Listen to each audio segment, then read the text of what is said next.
Hey everybody, welcome to Drama Recap Channel. Today I will show you the recap of the 2019 South Korean movie titled Parasite. As always, spoiler alert, watch out and take care. The movie starts in the slums of Seoul. In a small and worn down apartment lives the Kim family, consisting of the father, Ki Taek, the mother, Jung Suk, and daughter, Ki Jung, and the son, Ki Woo. They all work together to fold pizza boxes for meager wages to make ends meet. Their living conditions are less than ideal. They use the government-mandated outdoor fumigation smoke to get rid of the bugs in their house, and even have to use the phones near the bathroom window so they can steal their neighbor's Wi-Fi connection. One night, Ki Woo's friend, named Min Hyuk, comes to visit the family, bringing them a rock that is believed to bring its owners more fortune. Min Hyuk and Ki Woo go outside for a drink, and Min Hyuk reveals that he is going to study abroad soon. However, he is currently tutoring a daughter of a very rich family, and he wants Ki Woo to replace him because, well, he's afraid any other guy would steal the girl's heart, as Min Hyuk fell in love with her. He thinks Ki Woo would be a good tutor because his English knowledge is good after studying for university entrance exams, for times and spending time in the military. Even though he's not a university student, Ki Woo can ask his sister to forge the necessary documents because she's good at using design programs. And so, with the forged documents in hand, Ki Woo heads to his new student's house in the upper-class neighborhood of Seoul. Ki Woo is greeted and ushered in by the Park family's housekeeper, Guk Mang Gwang. Inside, Ki Woo gets interviewed by the mother, Young Gyao, who is very trusting of Min Hyuk's recommendation and barely looks through Ki Woo's forged paperwork. She wants to evaluate Ki Woo's teaching skills by sitting in during the first session. So he starts teaching the daughter, Da Hyai. Da Hyai is very shy and nervous at first, but after Ki Woo confronts her by grabbing her wrist, she starts to soften up and open up to Ki Woo. The first session concludes and Young Gyao is satisfied with Ki Woo's teaching methods, so she decides to hire him with a generous salary. On his way out, he meets Da Hyai's little brother, Da Sung. He is a scout and loves to draw, and Young Gyao reveals that he needs a new art teacher because they keep quitting in under a month. Ki Woo has an idea to pretend that he knows a highly qualified art therapist named Jessica, and that he would introduce her to Young Gyao. It turns out that Jessica, whom Ki Woo meant, is actually his sister.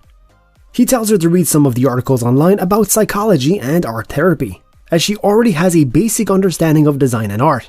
Ki Jung goes to the Park's house for an interview with Young Gyao, who agrees to let Ki Jung conduct his first session with Dao Sung alone.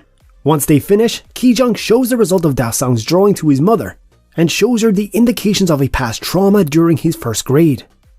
This convinces Yao Gyao that her son needs therapy, so she hires Ki Jung for a lot of money.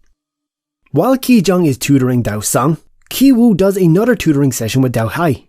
She seems to be jealous of Jessica, not knowing that she is actually Ki Woo's sister.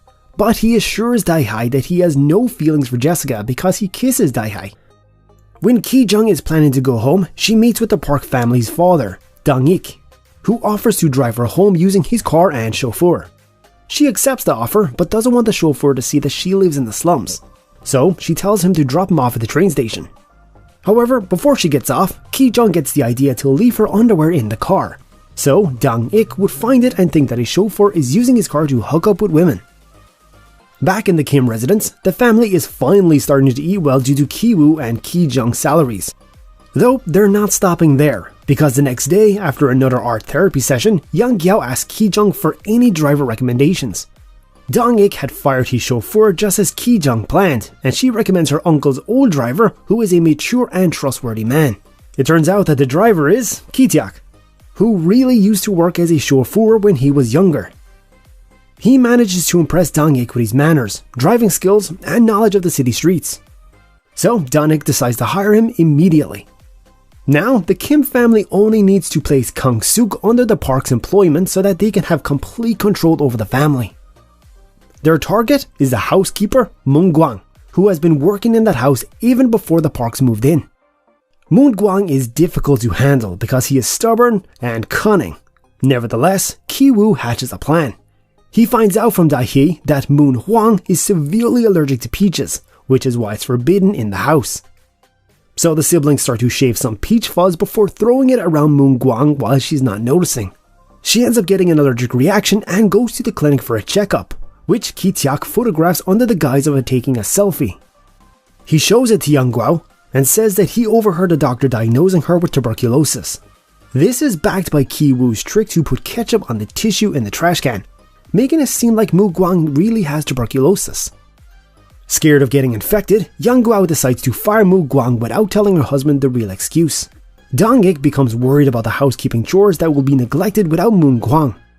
So Ki-taek gives him a business card for a services agency that can provide trustworthy workers. Dong-ik gives the card to his wife, who later calls the agency to inquire about a housekeeper. Of course, the agency doesn't exist, and it's just Ki-jung pretending to be the secretary. Eventually, Chung-suk is hired as the new housekeeper for the parks. Now, the whole family is in on the ruse. One day, the Park family is leaving the house for a few days to go camping. They trust Chung-suk to take care of the house while they're gone. But as soon as the house is empty, the whole Kim family comes over to enjoy the luxurious house. They are truly enjoying themselves, eating the park's food, drinking their expensive wines, and using the house as they wish. Then Ki-woo takes Dae-hye's diary from her room to plan for the next big move, which is to propose to her when she enters university. The family is busy imagining how wonderful their life would become if Ki-woo successfully marries into the rich family. Meanwhile, a storm starts to brewing outside. It's pouring rain when the Kims hear the doorbell ringing. It turns out to be Moon Kwang, who begs Chung-suk to let her take something that she forgot in the basement. Chung-suk acts like she doesn't want to let her in, giving her family time to hide before letting Moon Kwang in. She immediately goes to the basement, but after some time, Chung-suk decides to check on her as she's taking too much time. She sees Moon Kwang trying to move a cupboard that eventually reveals a secret door that leads to an underground bunker created by the previous owners. It turns out that Moon Kwang has been hiding her husband, Gyun-si, who is running away from loan sharks.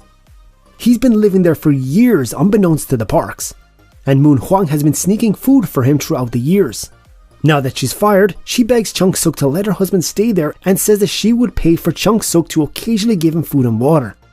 Chung-suk refuses, planning to call the police, when suddenly, her whole family comes falling down the staircase as they're trying to spy on the conversation. Now the tables have turned.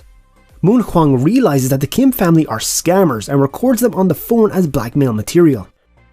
She orders them to obey her and her husband, or he will reveal everything to the parks. They all come upstairs and the Kims are forced to crouch in the corner while Moon Hwang and Gwang-si enjoy the house. While Moon Hwang is lecturing them about being respectful while using the house, the Kims take the chance to tackle the couple. Ki-woo manages to grab Moon Hwang's phone to delete the video, but suddenly, the house phone rings. Chung-suk answers it, revealing that the parks are on their way home because the storm has ruined their camping plans. Everyone panics. Chung-suk starts cooking for the family. Ki-taek takes Gyun-si to the basement and ties him up. Ki-woo takes Moon Hwang, who is unconscious, to the basement, then returns Dae-hye's diary, and Ki-jung cleans up the mess they made. The parks return home, so Ki-woo hides under Dae-hye's bed. His sister hides under the living room table, Ki-taek stays in the basement and drags Moon Hwang, who hit her head on the wall, when Chung-suk pushes her back to the basement. Ki-taek finds out that Gyun-si has been using Morse code to try to communicate with Dao-sang, but he brushes it off and ties Gyun-si to the pipe instead. Meanwhile, at the dining table, Young Yao tells the story of Dao-sang's trauma to Kyung-suk. He thought that he had seen a ghost in the basement who turns out to be Gwon-si. This results in the family always celebrating Dao-sang's birthday outside the house. Eventually, the parks all go to sleep, so Ki-woo and Ki-taek go grab Ki-jung to escape. However, Dao-sang suddenly comes downstairs as he wants to go camping in the garden, while his parents are asleep on the couch to watch him. The Kims, except for Chung-suk, hide under the sofa, and they have to listen to the parks being intimate and complaining about the Kim's smell. Finally, when the couple is asleep, the Kims can escape back to their house. However, they find that their shoddy apartment is flooded with sewage water, so they're forced to take their belongings and sleep in the makeshift shelter. Ki-woo panics because his father has no plan on how to deal with the couple that they left in the basement. A couple of days later, Young Yao decides to throw a birthday party for Dao-sang in their backyard. The Kims are invited, and they must maintain a happy and friendly face even when they're devastated about losing their home and don't know how to deal with the couple downstairs. While driving them around, Ki-taek must put up with them making faces over his smell, which irritates him. Later, Ki-woo goes downstairs with the rock that he got from his friend, but he gets jumped by Gyeon-si, who managed to free himself. He knocks Ki-woo out with the rock and leaves the basement, grabbing a knife from the kitchen table and then heading towards the backyard party. He stabs Ki-jung to avenge his wife's death, which causes Dae-sung to have a seizure because he's seeing the ghost from his traumatic past. Meanwhile, Dae-hee finds Ki-woo's body and tries to get him some help. In the backyard, Ki-tak tries to save his daughter by holding down her wound, while Chung-seok kills Gyeon-si with a barbecue skewer. Though the scene is chaotic, Dan-ik only cares about getting his son to the hospital and demands Ki-tak drive him there. However, Ki-tak doesn't want to leave his family behind and refuses to drive the parks. He throws the keys onto the grass, which is followed by Gyeon-si's body. Dan-ik tries to get the keys while still holding his nose to ward off the poor people smell, causing Ki-tak to be enraged and killing Dan-ik with a knife before running away. A few weeks later, Ki-woo wakes up from brain surgery to find out that his sister is dead and his father is on the run. He himself gets arrested and tried for fraud, but gets released on probation because of the horrific incident their family is involved in is considered self-defense. A few months later, the heat is off of the Kim family, and now Ki-woo spies on the new family that has moved into the park's old house. There, he notices that someone is sending Morse code using the lights from the basement. It turns out that Ki-tak has been hiding there all along, and survives by raiding the kitchen every night. Every day, he sends a Morse code out, hoping that Ki-woo would one day see it. The movie ends with Ki-woo writing a letter to his father, promising to work hard so that he can buy the house and free him one day. Thank you guys so much for watching, and I hope you enjoyed this video. If you did, be sure to give it a thumbs up and subscribe for even more content just like this. If you have a movie you'd like us to recap, let us know in the comment section below. Thank you guys again for watching, and we'll see you in the next one. Take care.